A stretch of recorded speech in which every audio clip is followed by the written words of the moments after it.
दोस्तों इस वीडियो में पढ़ेंगे संस्कृत की वर्णमाला। दोस्तों व्याकरण समझने से पहले वर्णमाला को समझना बहुत जरूरी होता है और वर्णमाला से बहुत सारे प्रश्न भी पूछे जाते हैं कि स्वर कितने हैं, मूल स्वर कितने हैं, संयुक्त स्वर कितने हैं, स्पर्श वर्ण कौन कौन से होते हैं, उदित वर्ण क्या है।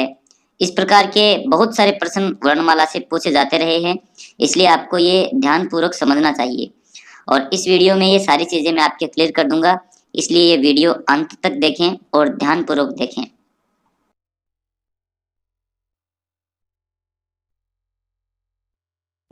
दोस्तों किसी भी भाषा की वर्णमाला में दो प्रकार के वर्ण होते हैं, स्वर और व्यंजन, और यही बात संस्कृत भाषा की वर्णमाला में भी है। यहाँ पर भी दो प्रकार के वर्ण हैं, स्वर और व्यंजन। स्वरों की संख्या 9 है और व्यंजनों की संख्या 33 है, यानी 33 है। स्वरों को अच भी कहते हैं और व्यंजन को हल भी कहते हैं। तो इस प्रकार से संस्कृत वर्णमाला में कुल वर्णों की संख्या हुई 42, यानी 42। आइए दोस्तों अब बात करते हैं स्वर वर्णों की। सबसे पहले ये बात करेंगे कि स्वर किसे कहते हैं। जिनके उच्चारण में हमें किसी दूसरे वर्णों या दूसरे अक्षरों का सहयोग नहीं लेना पड़े वह स्वर होते हैं। कहने का मतलब ये स्वतंत्र होते हैं। संस्कृत में कौन कौन से स्वर हैं उनको एक बार देख लेते हैं। ए, ई, उ, री, लृ, ए, ओ, आई और औ। ये संस्कृत में स्वर हैं जो माहेश्वर सूत्रों के अनुसार लिए गए हैं और इनकी संख्या 9 है। इन स्वरों में भी दो कैटेगरी के स्वर हैं। पहले हैं मूल स्वर, यानी जो शुरू के 5 स्वर हैं ये मूल स्वर माने जाते हैं, और जो दूसरे हैं ए, ओ, आई और औ, ये हैं संयुक्त स्वर। अब इनको समझते हैं कि मूल स्वर और संयुक्त स्वर क्या होते हैं। दोस्तों मूल स्वरों को मूल स्वर इसलिए कहा जाता है क्योंकि ये अपने आप में परिपूर्ण हैं। इनके निर्माण के लिए किसी दूसरे अक्षर की जरूरत बिल्कुल भी नहीं पड़ती है। ये स्वतः परिपूर्ण हैं, इसलिए इनको मूल स्वर कहा गया है। अब बात करते हैं संयुक्त स्वरों की। दोस्तों ये जो 4 अक्षर हैं ए, ओ, आई, औ, ये संयुक्त स्वर हैं। परीक्षा में अगर आ जाए कि संयुक्त स्वर कौन कौन से होते हैं तो आपको ये ध्यान में रखना है, इनकी संख्या 4 है। अब बात करते हैं कि इनको संयुक्त स्वर क्यों कहते हैं। क्योंकि इन चारों अक्षरों का निर्माण 2 अक्षरों के मिलने से हुआ है, इसलिए इनको संयुक्त स्वर कहते हैं। अब बात करते हैं कि कौन से अक्षर का निर्माण किस अक्षर के मिलने से हुआ है। सबसे पहले बात करते हैं ए की। ए का निर्माण हुआ है ए और ई अक्षर के मिलने से, इसलिए इसका नाम हो गया ए। दूसरा है ओ। ओ अक्षर का निर्माण हुआ है ए और ऊ के मिलने से। अगला है आई। आई का निर्माण हुआ है ए और ए के मिलने से, इसलिए इसको आई कहते हैं। और अगला है औ। ए और ओ इन दोनों अक्षरों के मिलने से निर्माण हो गया औ का। तो इस प्रकार से ये 4 अक्षर हैं, ये संयुक्त स्वर माने गए हैं, ये आपको ध्यान में रखना है। आइए अब व्यंजनों को समझने की कोशिश करते हैं। संस्कृत वर्णमाला में 33 व्यंजन हैं, यानी 33 व्यंजन हैं, तो इनको एक बार देख लेते हैं। दोस्तों संस्कृत में व्यंजनों की संख्या 33 है, यानी 33 है। ये सभी व्यंजन मूल रूप से हलंत होते हैं, यानी आधे अक्षर होते हैं। स्वरों के सहयोग के बिना व्यंजनों का उच्चारण संभव नहीं होता। जिस व्यंजन को जिस स्वर का साथ मिलता है वह व्यंजन वैसा ही रूप धारण कर लेता है और उस व्यंजन का उसी स्वर के अनुरूप उच्चारण होता है। दोस्तों व्यंजन 3 प्रकार के होते हैं, स्पर्श व्यंजन, अंतस्थ व्यंजन और ऊष्म व्यंजन। अब इन तीनों प्रकारों के बारे में एक एक करके समझने का प्रयास करते हैं। सबसे पहले लेते हैं स्पर्श व्यंजन को। दोस्तों स्पर्श व्यंजनों में क वर्ग, च वर्ग, ट वर्ग, त वर्ग और प वर्ग को माना गया है। क वर्ग का मीनिंग यहाँ पर है कि क, ख, ग, घ, ङ इन 5 अक्षरों को क वर्ग में शामिल किया गया है। इसी प्रकार से च वर्ग में च, छ, ज, झ, य ये 5 अक्षर च वर्ग में है और इसी प्रकार से ट वर्ग, त वर्ग और प वर्ग है। ये पांचों वर्ग स्पर्श व्यंजनों की श्रेणी में आते हैं। इनकी संख्या 25 है। अगला प्रकार है अंतस्थ व्यंजन। अंतस्थ व्यंजनों की श्रेणी में जिन 4 वर्णों को रखा गया है वे हैं य, र, ल और व। इन 4 व्यंजनों को अंतस्थ व्यंजनों की श्रेणी में रखा गया है। अब इनको क्यों रखा गया है ये चर्चा आगे करेंगे। यहाँ पर आप केवल इसके प्रकार समझ लीजिए कि ये 4 व्यंजन जो है वो अंतस्थ व्यंजनों की श्रेणी में आते हैं। अगला है उष्म, श, श, श और है। ये 4 वर्ण हैं। ये 4 जो व्यंजन हैं ये उष्म व्यंजन माने जाते हैं। और इनके बाद में आते हैं संयुक्त अक्षर। जिस प्रकार से संयुक्त स्वर थे उसी प्रकार से संयुक्त अक्षर हैं क्ष, त्र और ज्ञ। और ये कौन कौन से अक्षर से मिलकर बने हैं ये चर्चा भी आगे करेंगे। सबसे पहले बात करते हैं कि स्पर्श व्यंजनों को हम स्पर्श व्यंजन क्यों कहते हैं। कै से लेकर के मैं तक यानी जो 5 वर्ग थे क वर्ग, च वर्ग, ट वर्ग, त वर्ग और प वर्ग, इन पांचों वर्गों के वर्णों को स्पर्श व्यंजन कहते हैं। इनकी संख्या 25 है, जिनका उच्चारण करते समय हमारी जिह्वा जो है वो मुख के अलग अलग स्थानों को स्पर्श करती है, इसलिए इन वर्णों को हम स्पर्श व्यंजन कहते हैं। अब बात करें अंतस्थ व्यंजनों की कि इनको अंतस्थ व्यंजन क्यों कहते हैं।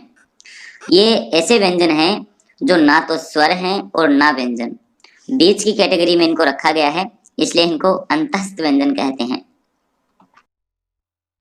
अगला प्रकार है उष्म व्यंजन।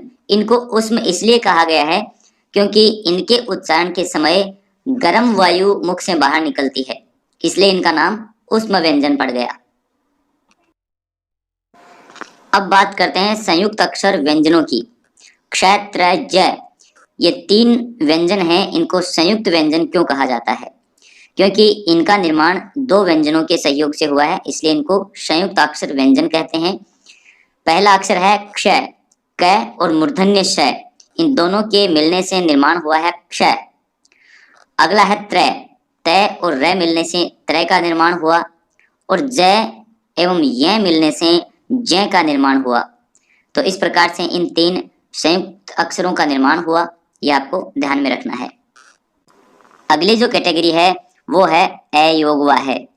अयोगवाह्य किसे कहते हैं यह समझना होगा। सबसे पहले तो ऐसे वर्ण या चिन्ह जिनका पाठ सामान्य वर्णमाला में नहीं है, यानी सामान्य वर्णमाला में इन अक्षरों को नहीं गिना जाता लेकिन लिखने के काम में आते हैं, ऐसे वर्णों को हम क्या कहते हैं? अयोगवाह्य। ऐसे जो चिन्ह होते हैं उन चिन्हों को हम अयोगवाह्य कहते हैं। उनमें अनुस्वार, विसर्ग, अर्ध विसर्ग और यम वर्ण इसमें आते हैं। तो आइए इनको भी समझ लेते हैं कि कौन कौन से चिन्ह हैं, कैसे हैं। नंबर 1 पर आता है अनुस्वार। जो अ अक्षर है उसके ऊपर जो स्थित चिन्ह है बिंदु का वो अनुस्वार कहलाता है। जैसे अंग। विसर्ग अ अक्षर के बाद में जो 2 बिंदु लगी होती है उस चिन्ह को हम विसर्ग कहते हैं। अगला जो चिन्ह होता है वो होता है अर्ध विसर्ग, यानी विसर्ग का आधा स्वरूप है वो अर्ध विसर्ग होता है। अर्ध विसर्ग भी 2 प्रकार का होता है, एक होता है जिह्वामूलीय और दूसरा होता है उपदमानीय। जिह्वामूलीय किसे कहते हैं? क और ख, ये जो 2 अक्षर हैं इनके आगे एक चिन्ह होता है आधे विसर्ग का, इसलिए इन 2 अक्षरों के आगे अगर वो चिन्ह लगा हुआ होता है तो क और ख को जिह्वामूलीय माना जाएगा। इसी प्रकार से उपदमानीय में आधा विसर्ग का चिन्ह सेम ही होता है क और ख जैसा ही, लेकिन प और फ के सामने लगा होता है वो, तो इन 2 वर्णों को हम क्या मानेंगे?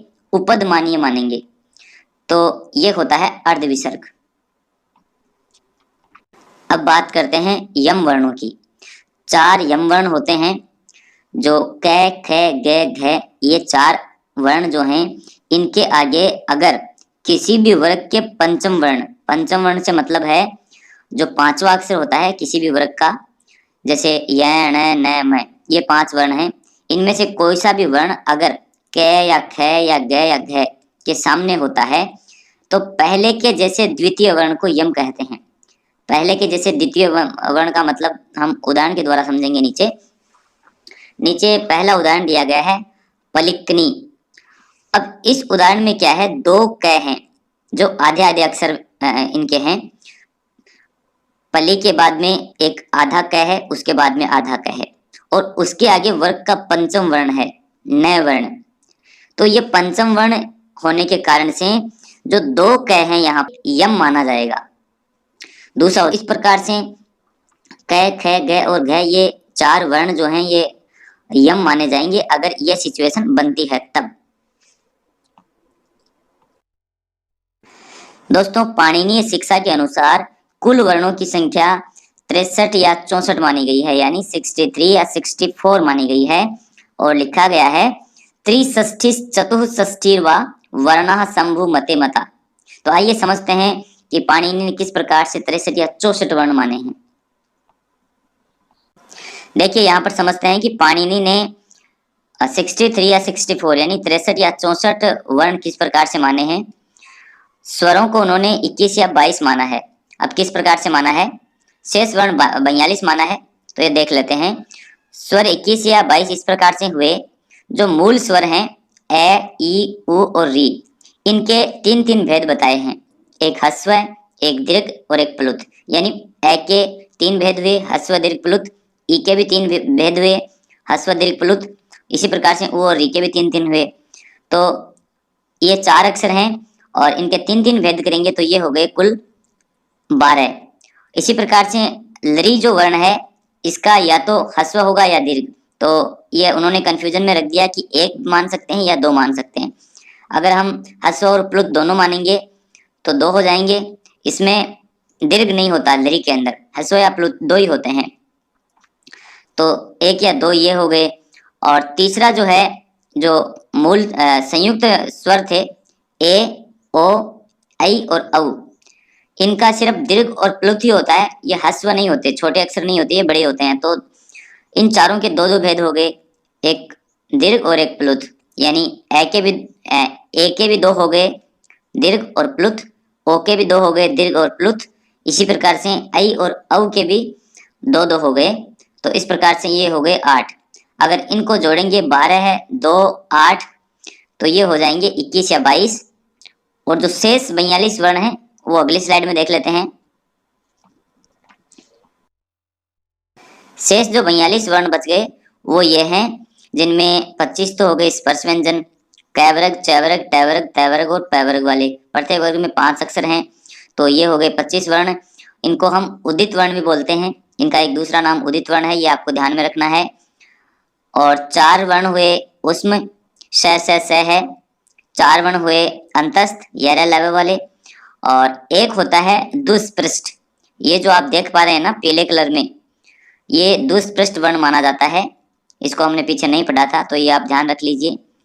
और 8 वर्ण होते हैं अयोग व्याह, जिसमें एक अनुस्वार है, एक विसर्ग है और 2 अर्ध विसर्ग, जीव्या मूल्य और उपदमानीय दो हमने पढ़े थे, वो 2 अर्ध विसर्ग और 4 यम वर्ण।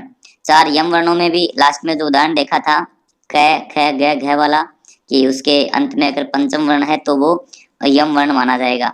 तो इस प्रकार से ये हो गए 42 वर्ण। तो अगर इन टोटल को जोड़ेंगे तो ये हो जाएंगे 63 या 64। तो दोस्तों इस प्रकार से पाणिनि के अनुसार कुल वर्णों की संख्या होती है 63 या 64। और ये संस्कृत की वर्णमाला कंप्लीट हुई। आपको इसको अच्छी प्रकार से याद कर लेना है ताकि आप संस्कृत की व्याकरण का फंडामेंटल अच्छी प्रकार से समझ सको।